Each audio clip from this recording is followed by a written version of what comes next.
नमस्कार, छत्तीसगढ़ कौशल्य भूमि देख रहे हैं आप। आपके साथ मैं हूं स्वीटी दीक्षित। सीधे चलेंगे रायपुर, जहां पे उत्कृष्टता अलंकरण समारोह का आयोजन हुआ है और मुख्यमंत्री वहां पे पहुंचे हैं।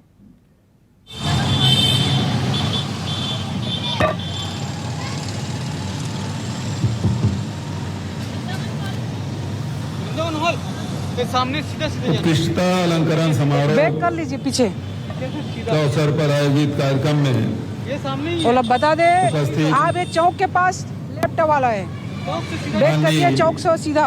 राज्यपाल श्री विश्वभूषण हरिचंदन जी, विधानसभा के अध्यक्ष डॉक्टर चरणदास महंत जी, उप मुख्यमंत्री आदरणीय टी.एस. सिंहदेव जी, आदरणीय गृह मंत्री ताम्रध्वज साहू जी, संसदीय कार्य मंत्री आदरणीय रविंद्र चौबे जी, नेता प्रतिपक्ष आदरणीय नारायण चंदेल जी, विधानसभा के उपाध्यक्ष भाई संत राम नेताम जी, विधानसभा के सचिव दिनेश शर्मा जी, सभी हमारे मंत्रीगण, सभी विधायकगण और उत्कृष्ट विधायक श्रीमती संगीता सिन्हा जी, रंजना साहू जी, जागरूक विधायक और वरिष्ठ साथी आदरणीय धर्मजीत सिंह जी, प्रिंट मीडिया के साथी भाई राहुल जैन जी, इलेक्ट्रॉनिक मीडिया के भाई देवव्रत भगत जी,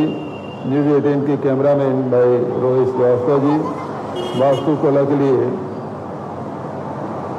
प्रशांत दिवाकीर्ति जी, आदरणीय सांसद महोदय भी बैठे हैं, आदरणीय सत्यनारायण शर्मा जी, शेषराज सिंह जी, आदरणीय रामप्रकाश सिंह जी, हमारे वरिष्ठ विधायक साथीगण, सभी उपस्थित देवियों सज्जनों। पंचम विधानसभा का कल सत्र आखिरी सत्र था। रात को 1:30 बजे हम लोग यहाँ से रवाना हुए और अभी फिर से यहाँ सम्मिलित हुए। आदरणीय राज्यपाल महोदय के हाथों से उत्कृष्ट विधायक और उत्कृष्ट पत्रकारिता के क्षेत्र में, वास्तुकला क्षेत्र में अलंकरण किया गया, सम्मानित किया गया। बैठक की एजेंडा अमित शाह तय करेंगे और 2023 के विधानसभा चुनाव को लेकर एक्शन प्लान तैयार किया जाएगा। देख रहा हूं कि महिलाओं की सफलता में भी पुरुष का हाथ है, तो इसलिए आदरणीय सिन्हा जी को, आदरणीय साहू जी को मैं बधाई देता हूं, शुभकामना देता हूं।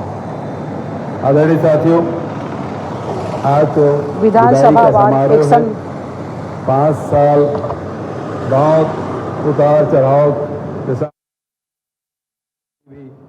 का सामना हम लोगों ने किया और उस बीच में भी हमारे विधानसभा के कार्रवाई चलती रही। विश्लेषण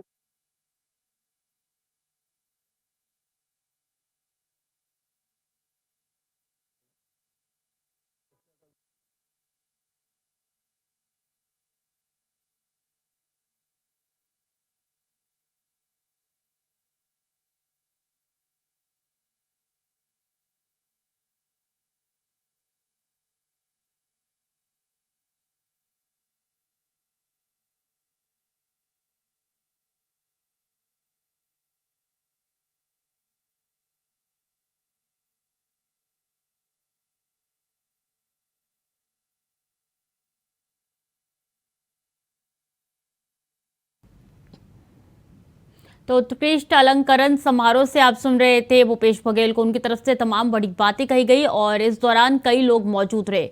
खबरों में आगे बढ़ेंगे। बड़ी जानकारी आप तक पहुंचा दें कि रायपुर में बीजेपी की आज महत्वपूर्ण बैठक है। आज छत्तीसगढ़ आ रहे हैं केंद्रीय गृह मंत्री अमित शाह। आगामी चुनाव को लेकर बीजेपी की महत्वपूर्ण बैठक है। ये प्रदेश कार्यालय कुशाभाऊ ठाकरे परिसर में होगी ये बैठक। अमित शाह की अध्यक्षता में ये बैठक होने जा रही है। काफी महत्वपूर्ण ये बैठक आने वाले विधानसभा चुनाव हो या लोकसभा चुनाव हो, दोनों चुनाव के मद्देनजर अब एक के बाद एक केंद्रीय मंत्री का दौरा छत्तीसगढ़ में होने जा रहा है। और इससे पहले भी हमने देखा था कि प्रधानमंत्री मंत्री खुद छत्तीसगढ़ में पहुंचे थे, जनसभा को संबोधित किया था, कई परियोजनाओं की सौगात भी उन्होंने दी थी। और ऐसे में अब गृह मंत्री पहुंचेंगे छत्तीसगढ़ और रायपुर में उनका ये अहम कार्यक्रम और बैठक होने जा रही है। बता दें कि इस बैठक में आगे की रणनीति क्या रहने वाली है, किस तरीके से चुनाव को साधना है, क्या तैयारी करनी है, किस कैंडिडेट को उतारना है, कौन से प्रत्याशी को जमीनी स्तर पे खड़ा करना है, तो तमाम मुद्दों पर यहाँ पे चर्चा की जाएगी, रणनीति बनाई जाएगी, ब्लूप्रिंट यहाँ पे तैयार किया जाएगा विधानसभा चुनाव के मद्देनजर, क्योंकि बीजेपी इस बार बिल्कुल नहीं चाहती है कि छत्तीसगढ़ उनके हाथ से जाए। वहीं दूसरी ओर कांग्रेस भी लगातार बैठक कर रही है, एक के बाद एक नए मंत्री बदले जा रहे हैं, कुछ प्रदेश अध्यक्ष बदले जा रहे हैं, तो दोनों तरफ से अभी चुनावी धार तेज नजर आ रही है। और ऐसे में केंद्रीय मंत्रियों का लगातार दौरा हम देख रहे हैं, रायपुर में हो रहा है, छत्तीसगढ़ में हो रहा है, कई ऐसे कार्यक्रम है जिनमें शिरकत किए जा रही हैं। तो आज ये महत्वपूर्ण बैठक होने जा रही है, जो कि गृह मंत्री अमित शाह की अध्यक्षता में बैठक होने जा रही है। महत्वपूर्ण दौरा माना जा रहा है, ये बैठक भी काफी ज्यादा जरूरी है। आने वाले लोकसभा चुनाव और विधानसभा चुनाव के मद्देनजर पहले विधानसभा चुनाव है, उसके बाद ठीक बाद लोकसभा चुनाव है, और ऐसे में दोनों चुनावों को किस तरीके से खड़ा करना है अपने प्रत्याशी, इस पर भी मंथन किया जाएगा। और किस तरीके से आने वाले चुनाव को लेकर बीजेपी रणनीति तेज कर रही है, वो भी आप तक पहुंचाएंगे। बैठक में क्या जानकारी निकल के सामने आएगी, वो भी आप तक पहुंचाएंगे। फिलहाल इसी खबर पर ज्यादा जानकारी के साथ चित्रा पटेल हमारे साथ जुड़ चुकी है। चित्रा, काफी महत्वपूर्ण बैठक मानी जा रही है, यानी कि एक के बाद एक कई केंद्रीय मंत्रियों का दौरा देखिए लगातार हो रहा है। इस वक्त रणनीति काफी तेज है बीजेपी की। जी स्वाति, मैं बताना चाहूँगी कि केंद्रीय और सहकारिता मंत्री, गृह मंत्री आज रायपुर आ रहे हैं। इससे पहले वे 5 जुलाई को रायपुर आए हुए थे और उस समय भी गोपनीय बैठक ली थी, भाजपा के दिग्गज नेता शामिल हुए थे। अब एक बार फिर से केंद्रीय गृह मंत्री आज रायपुर करीबन 7:40 में एयरपोर्ट पहुंच जाएंगे और सीधे कुशाभाऊ ठाकरे पहुंचेंगे। वहां पर जो गोपनीय बैठक ली जाएगी और भाजपा के दिग्गज नेता इसमें शामिल होंगे। भाजपा चुनाव प्रभारी ओम माथुर और नितिन और मनसुख मंडावी मौजूद रहेंगे और इसमें छत्तीसगढ़ के दिग्गज भारतीय नेता जो है वो भी शामिल होंगे और इसमें बाकी नेताओं को जो है इस बैठक से दूर रखा गया है। और बता दें कि इसमें जो है छोटे छोटे संगठन है, आदिवासी समाज है, संस्कृति विभाग है, वन्य है, उनको भी जो है साथ लेकर चलने को लेकर जो है रणनीति तैयार की जाएगी। आगामी चुनाव 2023 के जो चुनाव को लेकर जो है परफॉर्मेंस लिया जाएगा और वही जो है रिपोर्ट कार्ड भी लिया जाएगा। साथ में जो है 90 विधानसभा छत्तीसगढ़ में आते हैं, उसको विधायकों का जो है भारतीय जनता पार्टी के जो विधायक हैं उनकी सक्रियता को लेकर भी चर्चा की जाएगी, विधानसभा सीटों को लेकर भी विश्लेषण किया जाएगा।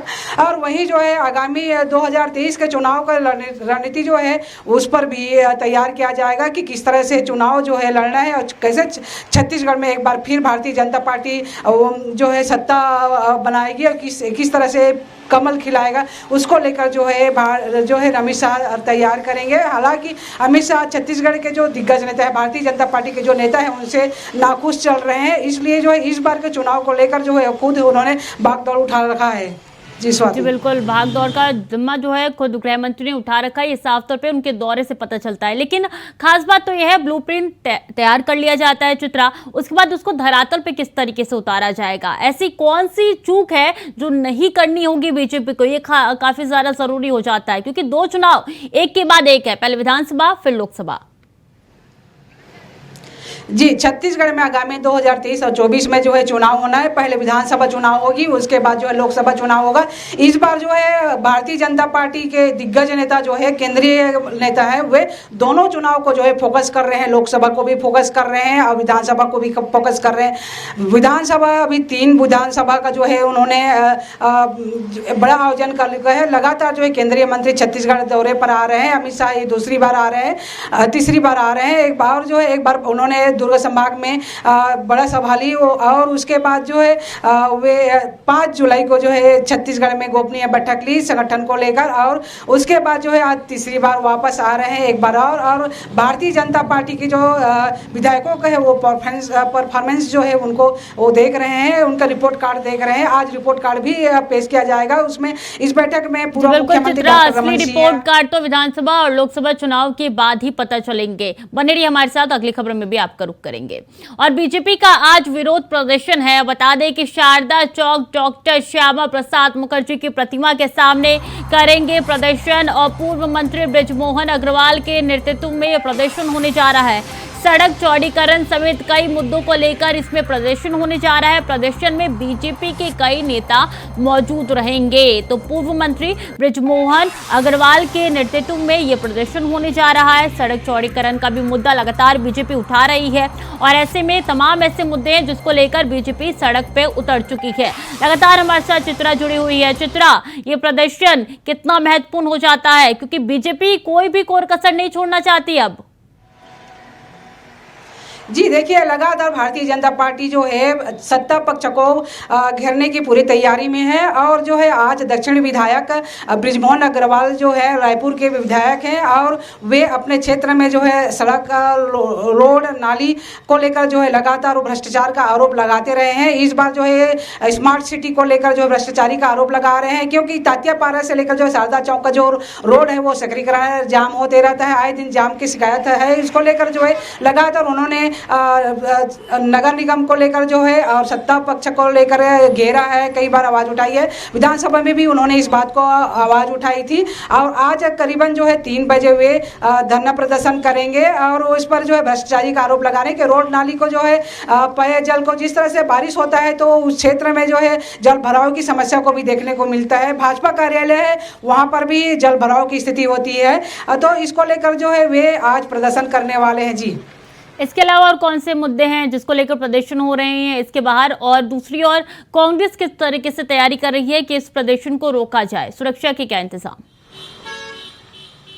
देखिए, सत्ता पक्ष जो है कांग्रेस पार्टी जो है 15 सालों के बाद पहली बार सरकार छत्तीसगढ़ में बनाई है और उसको लेकर जो है भूपेश सरकार है वो लगातार जो है सक्रियता उनका दिख रही है और उनकी सक्रियता से ये देखा जा रहा है कि छत्तीसगढ़ के किसानों को समर्थन मूल्य में उनको जो है धान खरीदी की रही है और एक बड़ी योजना है नरवा गरवा गुरवा बाड़ी, इसके तहत जो है छत्तीसगढ़ के जनता को जो है लाभ दिलाने और की कोशिश कर रही है, किसान को भी लाभ मिल रहा है। वही जो है जल को लेकर जो है भूपेश सरकार का लगातार दावा किया जा रहा है कि घर घर तक जो है पानी पेयजल नाली का जो समस्या है वो हम लगातार ठीक कर रहे हैं, मरम्मत किया जा रहा है और नए सड़कें जो भी तैयार की जा रही है। लेकिन उनका दावा, उनका बार बार जो है आरोप लगा रहे हैं कि केंद्र सरकार जो है वो उस पर पैसा नहीं दे रही है। जी, बहुत बहुत धन्यवाद चित्रा आपका तमाम जानकारियों के लिए। तो बता दें बीजेपी आज प्रदर्शन करने वाली है डॉक्टर श्यामा प्रसाद मुखर्जी के प्रतिमा के सामने। कई ऐसे मुद्दे हैं जिसको लेकर बीजेपी अब सत्ता पक्ष को घेरने चली है। तो वही बता दें कि सड़क चौड़ीकरण का भी मुद्दा इसमें जुड़ा हुआ है, इसी के साथ लगातार बहाव देखा जा रहा है, उसका मुद्दा भी इसमें जुड़ा हुआ है जिसको लेकर बीजेपी लगातार प्रदर्शन करने वाली है। खबरों में आगे बढ़ेंगे।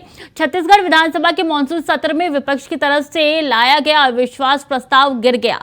विधानसभा में ध्वनि मत से विपक्ष के अविश्वास प्रस्ताव को खारिज कर दिया गया है। बीजेपी ने अपने अविश्वास प्रस्ताव में सरकार पर 109 आरोप लगाए थे, लेकिन जब सीएम भूपेश बघेल ने उसके आरोपों पर जवाब देना शुरू किया तो बीजेपी ने वॉकआउट कर दिया। आज विधानसभा का पंचम विधानसभा का अंतिम सत्र का अंतिम दिन और अविश्वास प्रस्ताव विपक्ष के द्वारा लाया गया और ध्वनि मत से वो अविश्वास प्रस्ताव गिर गया। जो उनके मित्र हैं उसको छत्तीसगढ़ के खजानों पर निगाह है, चाहे कोयला का हो चाहे लोहा का हो।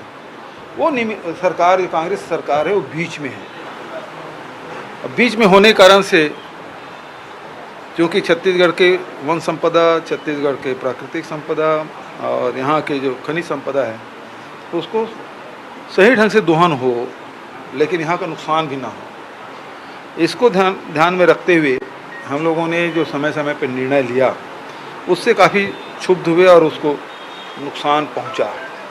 और मैं समझता हूँ कि ये जो जितने छापा पड़ रहे हैं उसका एकमात्र कारण यही है। बिल्कुल सही बात है। 5 सालों में देखिए कि नक्सलवाद कितना पीछे हो गया।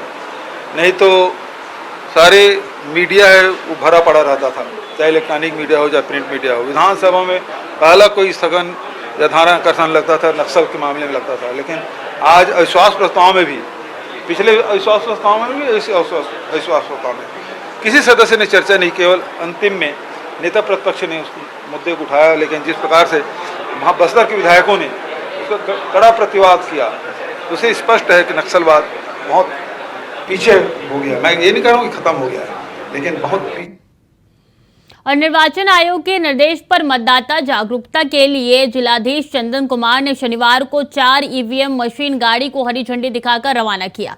जिले के 4 विधानसभा में पूरे गांव में जाकर प्रदर्शनी करेगी। मशीनों की कार्यप्रणाली और विश्वसनीयता पर मतदाता और जनप्रतिनिधियों को जागरूक किया जाएगा। साथ ही गांव-गांव में हाट बाजार में घूम कर लोगों को जागरूक किया जाएगा।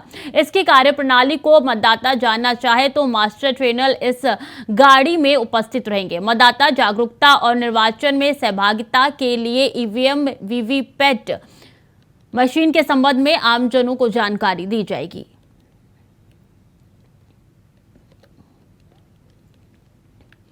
मुख्यमंत्री भूपेश बघेल के निर्देश पर महिला उत्पीड़न को रोकने ऑपरेशन मुस्कान के तहत तुरंत कार्रवाई करते हुए बलात्कारी आरोपी को पुलिस ने 24 घंटे के अंदर गिरफ्तार किया। बता दें कि महिला सुबह स्टेडियम में अकेले घूम रही सुनापन का फायदा उठाकर आरोपी ने महिला के साथ दुष्कर्म किया था, फरार हो गया। महिला ने शिकायत थाने में दर्ज कराई। तत्काल क्राइम ब्रांच की टीम ने आरोपी को दामाखेड़ा से गिरफ्तार कर लिया। आरोपी के खिलाफ धारा 376, धारा 376(2) के तहत आरोप पंजीबद्ध कर न्यायिक हिरासत में जेल भेजा गया है।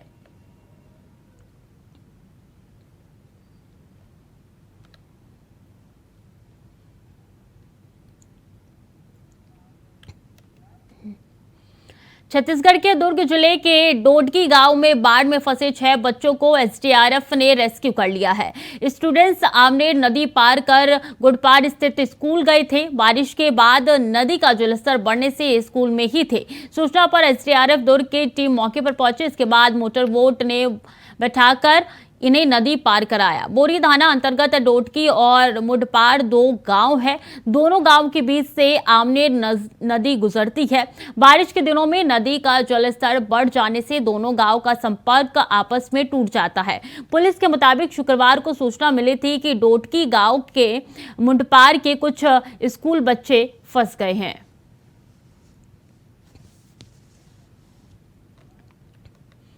आगामी विधानसभा चुनाव के मद्देनजर थाने में लंबित अपराध निकाल हेतु जारी दिशा निर्देश फरार आरोपी तथा वारंटियों को पता तलाश की जा रही है। इसी कड़ी में दुर्ग में हत्या के प्रयास के मामले में फरार चल रहे आरोपियों को पुलिस ने गिरफ्तार कर लिया है। बता दें कि थाना अंडा पुलिस ने बस स्टैंड से हत्या के प्रयास मामले में फरार चल रहे आरोपी को गिरफ्तार कर लिया है।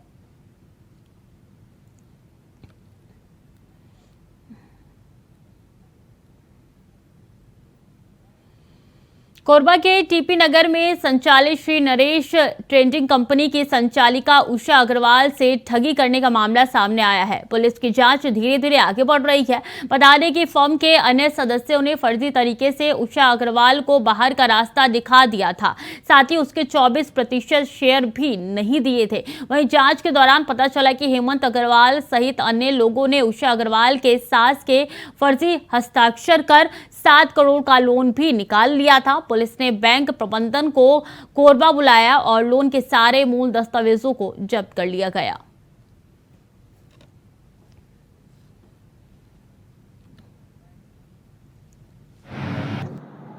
श्री नरेश ट्रेडिंग संचालिका उषा अग्रवाल द्वारा पूर्व में शिकायत दर्ज कराई गई थी कि उसके फर्म के से संबंधित उनका 24% का जो शेयर है उसको और पार्टनर हेमंत अग्रवाल और उसके और सहयोगियों द्वारा जो हिसाब इनके 24% आना था वो नहीं दिए और फर्म इनके पति की मृत्यु के बाद इनको अलग कर दिए, जिसमें इनकी सहमति नहीं थी। उसी सिलसिले में एक अपराध पंजीबद्ध हुआ था। उसी के सिलसिले में बैंक अधिकारी को पंडरी एक्सिस बैंक को पूर्व में धारा 91 का नोटिस दिया गया था।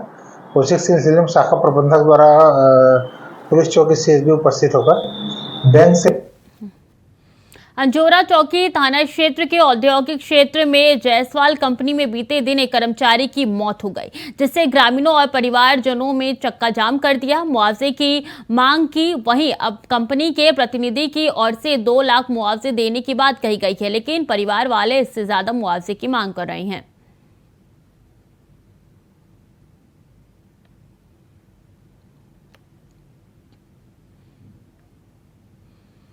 किंगमनेन्द्रगढ़ में हिंदू जागरण मंच के द्वारा धर्मांतरण को लेकर बड़ा खुलासा हुआ है। एमसीबी जिले के पुलिस लाइन में पदस्थ आरक्षक पर धर्मांतरण कराने का आरोप लगा है, जिसमें हिंदू जागरण मंच के सदस्यों को भी प्रलोभन दिया गया। भलौर, चैनपुर, चिनवाड़ी डाड सहित आसपास के ग्रामीण क्षेत्रों में धर्मांतरण कराया जा रहा है। बताया जा रहा है कि परेशानी दूर करने के नाम पर पुलिसकर्मी चैनपुर के चर्च में बुलाता है और फिर अपने मंसूबों को अंजाम देता है।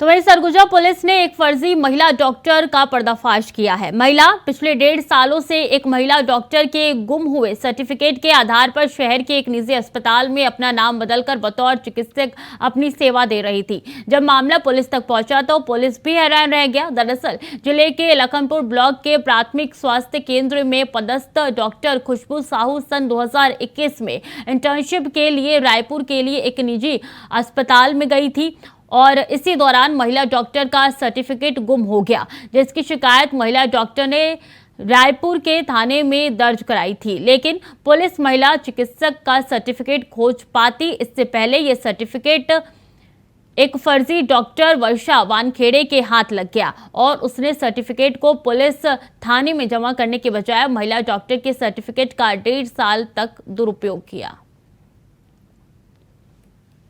थाना कोतवाली अंतर्गत प्रार्थिया के द्वारा आकर शिकायत दर्ज कराई गई थी कि उसके जो MBBS डिग्री का फर्जी रूप से उपयोग करते हुए एक युवती के द्वारा विगत लगभग सवा साल से 1.5 साल तक यहाँ पर जो एक प्राइवेट हॉस्पिटल है वहाँ पर अपनी सेवाएं दे रही है। उससे बुलाकर उससे पूछताछ की गई। पूछताछ के दौरान उसने बताया कि उसके द्वारा इस प्रकार से फर्जी डिग्री प्रयोग करके नौकरी किया जा रहा है, जिस आधार पर उसके घर से हमने जो फर्जी डिग्रियां मतलब फर्जी जो सर्टिफिकेट है जो वास्तविक डॉक्टर प्रार्थिया की थी उसको जब्त किया है और साथ ही साथ इसमें आरोपियों को अभी हिरासत में लेकर पूछताछ की जा रही है। और अंबिकापुर में डॉक्टर की लापरवाही से 5 साल के मासूम की मौत हो गई। दरअसल परिजन बच्चे को सांप काटने के बाद डॉक्टर के पास इलाज के लिए लेकर आए थे। परिजनों का आरोप है कि डॉक्टरों ने बिना इलाज किए ही रेफर कर दिया। वहीं एम्बुलेंस की सेवा नहीं मिलने से बच्चे को निजी साधन से लेकर लखनपुर सामुदायिक स्वास्थ्य केंद्र पहुंचे, जहां जांच करने के बाद उसे मृत घोषित कर दिया गया। बता दें कि पहले भी डॉक्टर पर लापरवाही के आरोप लग चुके हैं। वहीं सड़क पर शव रखकर परिजनों और ग्रामीणों ने चक्का जाम किया, जिससे करीब 2 घंटे तक सड़क बाधित रही।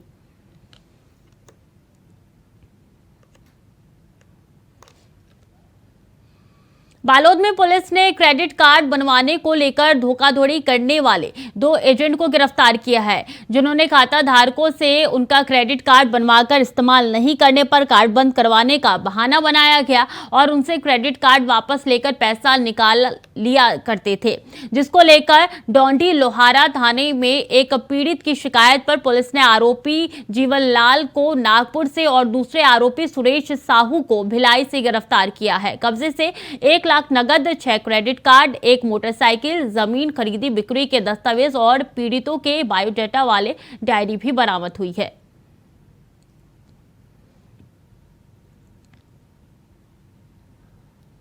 थाने में कुछ जो वहाँ के लोकल लोग थे उन्होंने शिकायत किया कि उनके क्रेडिट कार्ड से पैसे निकाले जा रहे हैं। मामला ऐसा था कि 2 एजेंट थे जिसमें ये लोग क्रेडिट कार्ड बनाते थे और क्रेडिट कार्ड बनाने के बाद में जब ग्रामीण उसका इस्तेमाल नहीं करते थे तो उसको ये बोलकर ले जाते थे कि इसको क्रेडिट कार्ड को बंद करा देते हैं और उस क्रेडिट कार्ड से फिर अलग अलग जगह ये आहरण करते थे। इस प्रकार उन्होंने 2 आरोपियों ने 17 लाख करीब की ठगी की थी और क्रेडिट कार्ड ले गए थे, जिसमें से साइबर और डोंडी लोहारा की टीम ने दोनों आरोपियों को अरेस्ट कर लिया है। उनसे लगभग 1 लाख रुपए जब्ती भी किए हैं, 6 क्रेडिट कार्ड और साथ में 1 मोटरसाइकिल भी जब्ती की गई है। फिलहाल के लिए बुलेटिन में इतना ही। खबरें लगातार जारी है, देखते रहिए इंडिया वॉइस।